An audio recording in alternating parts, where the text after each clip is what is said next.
I'm Nate. I play guitar and sing in Spirit Adrift.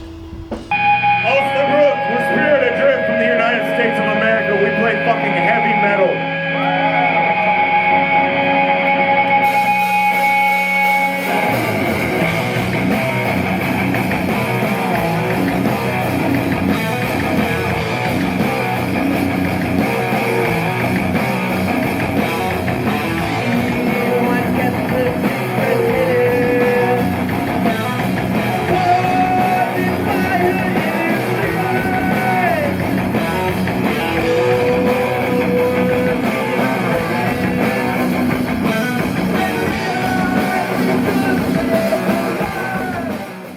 Great, man.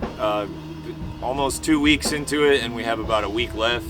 Hardest part of the tour is already over, which was like today and yesterday. We got up at 5 a.m. today to get to this because it's a matinee, early show. So we're all kind of fucking sleep deprived and loopy, but the hard part's over, and it wasn't even that bad. It's great. So the turnouts have been fucking awesome. It's a different vibe. People, especially in Germany, it's like people love heavy metal, man. It's cool. Yeah, true. Yeah.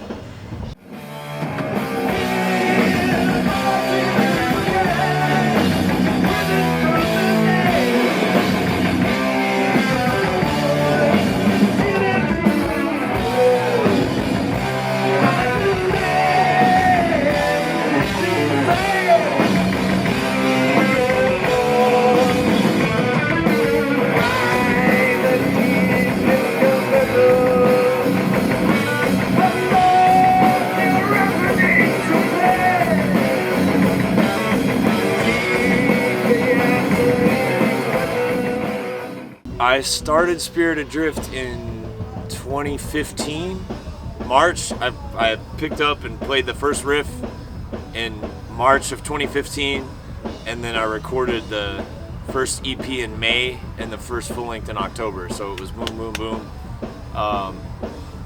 Honestly, my intention was to start something that I could just do without being in bands. I was kind of jaded, I'd been in a lot of different bands and kept compromising, and things weren't really working out. So I started it as a kind of an outlet just for my own desires musically, and then obviously it grew into a full band. There was some people asking for us to play live and some pretty cool stuff, so I was like, fuck it, put a band together.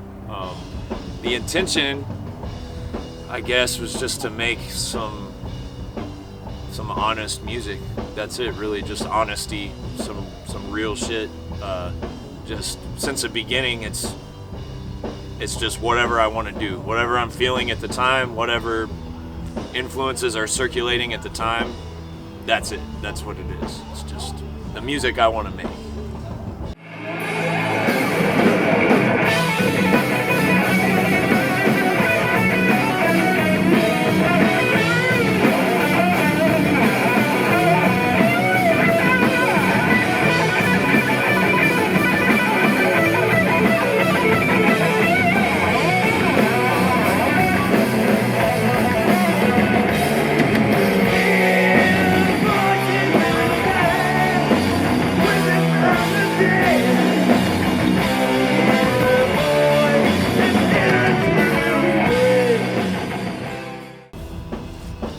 When I set out to write material, I don't think of it in terms of genre or anything like that. So when I did the early stuff, that's the way I was feeling.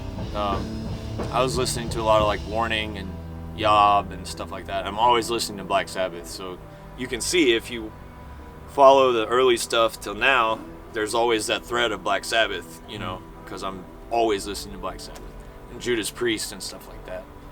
But yeah, it was just kind of natural. The early stuff I was feeling really fucked up and sad and confused, and just, it was intense, a very emotionally intense time. And then Curse of Conception. Did I wait? It's a train. Yeah? I think I'll probably come through soon. Curse of Conception. Yeah, there was like the looming presidential election, and so that informed that somewhat.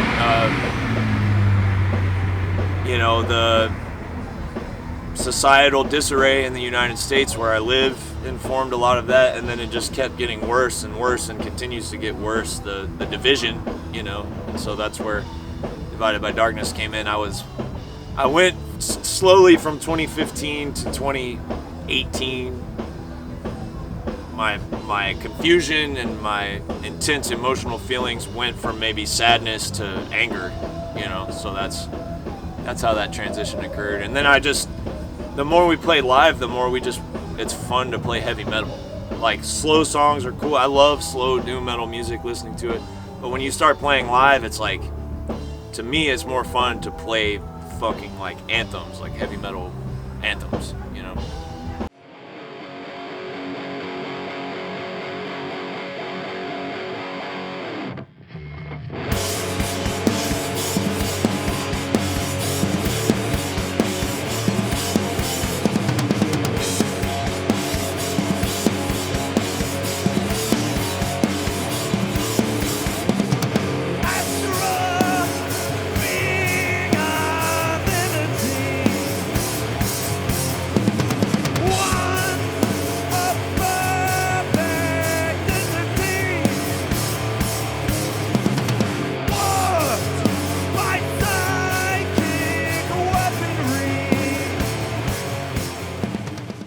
On the current record, well, it was kind of a progression. So at first it was just me, and then on Curse, Marcus contributed a little bit, and our other guitar player at the time, Jeff, contributed a little bit.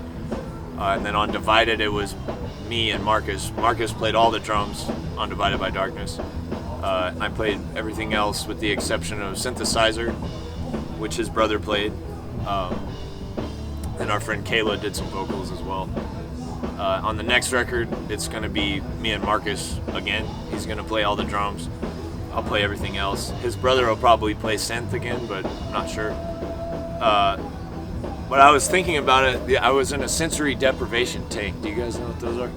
It's like you get in and it's like salt water and you float. You close the lid and it's pitch black. And I was in one of those. I was thinking about it. And I feel like the way that this band is, maybe someone we should look to for logistics and how to operate as a band is Darkthrone, because it's one guy, guitar and bass and vocals, and then a drummer, you know, and they collaborate. And it seems like right now that's kind of the logistics of Spirit Adrift, is it's myself and Marcus playing on the records, and you know, I'm writing most of it. Marcus is contributing now as well with ideas here and there for songs. So Darkthrone, that's hopefully in 20 years we'll have like the catalog and the respect of a band like Darkthrone. Yeah.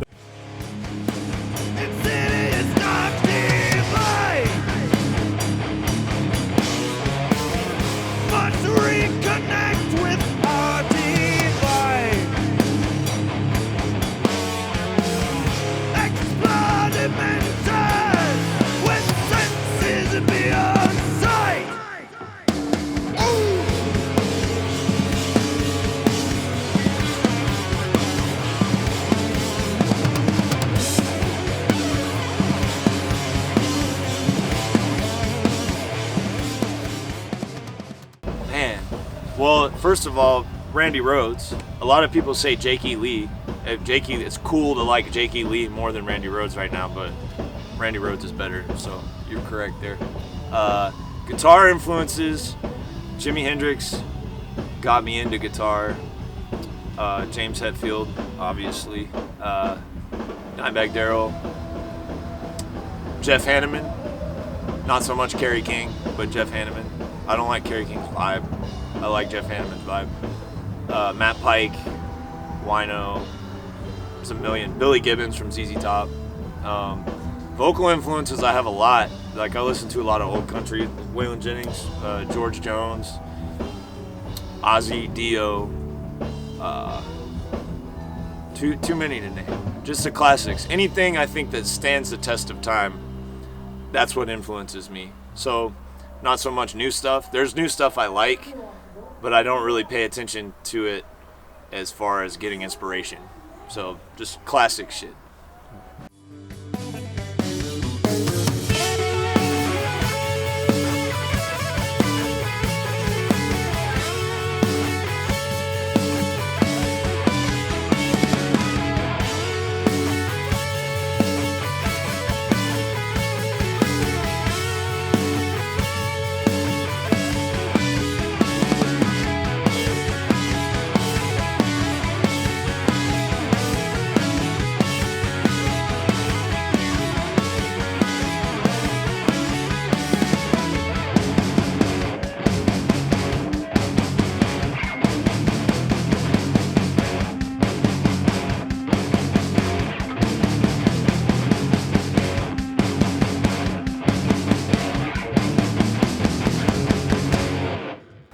I was going through my record collection, trying to figure out who could do the artwork for Curse of Conception, because I wanted it to be full color painting. The previous albums were black and white. And I went through and I stumbled across Magic Circle Journey Blind, that record. I looked at it and I figured out Joe Patagno, and I'm like, oh, okay. The name sounded familiar, and I looked him up and I realized, like, oh shit, this guy's, you know, been around forever. Worked with Hypnosis, like they did all the like Def Leppard and Pink Floyd and just everybody. Houses of the Holy. He did a Black Oak, Arkansas album cover. He did like every Motorhead album cover except the last few. And then I just found his email, and I emailed him and told him what the deal was, and he responded. And both times on Curse of Conception and Divided by Darkness, I posted this on my Instagram. I drew some really shit, just sketches, just terrible, and scanned them, emailed them to him, and kind of explained what everything was, because they were just fucking horrible. So yeah, I just gave him a layout kind of and certain ideas that I wanted, and then he would run with it. They ended up being way different than what I had. Not totally different, but he would just add a bunch of cool stuff or look at it from a different angle. But I would say it was like a 90-10 collaboration. Him 90, me like 10.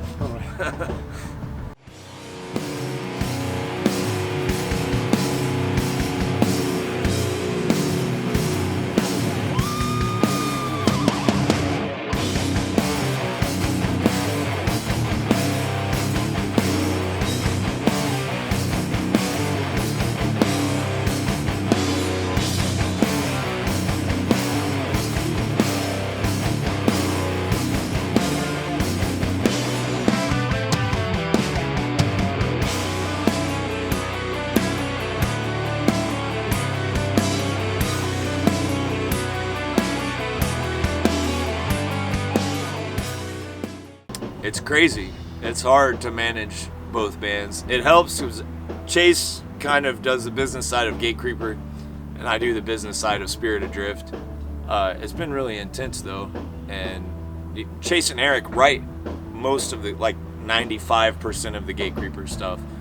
So that helps me because I just learn it and play it. And I write basically all of the Spirit Adrift stuff, so they just learn it and play it, you know. But it's intense. It's two bands with a lot of people, like a lot of desire for us to do things, so it takes a lot of planning, you know.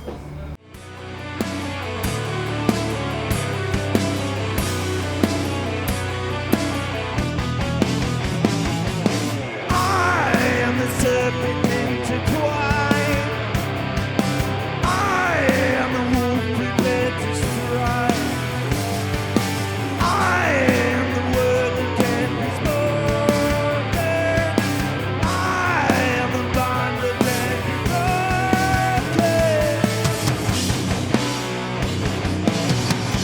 Born into fire.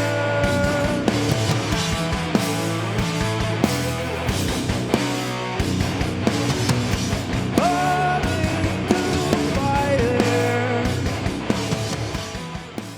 We get that question a lot. Kim is a really good friends of ours, and it just hasn't worked out scheduling wise. Like the previous question, you know, we have our lives are planned out until next summer. So we were trying to tour earlier this year and just didn't work out logistically. So maybe one day, we'll see.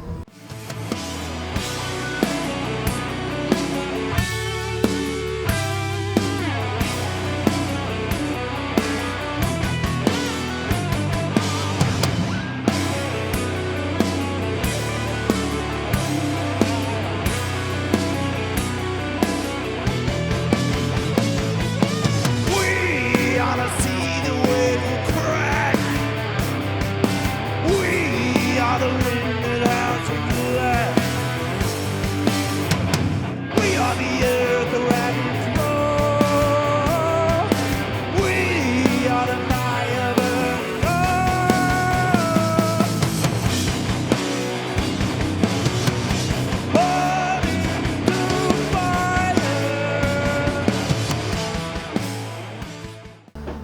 So the next big step is to get home and release a Gatecreeper record, and then we're touring for 5 weeks in North America with Exhumed and Necrot and Judiciary.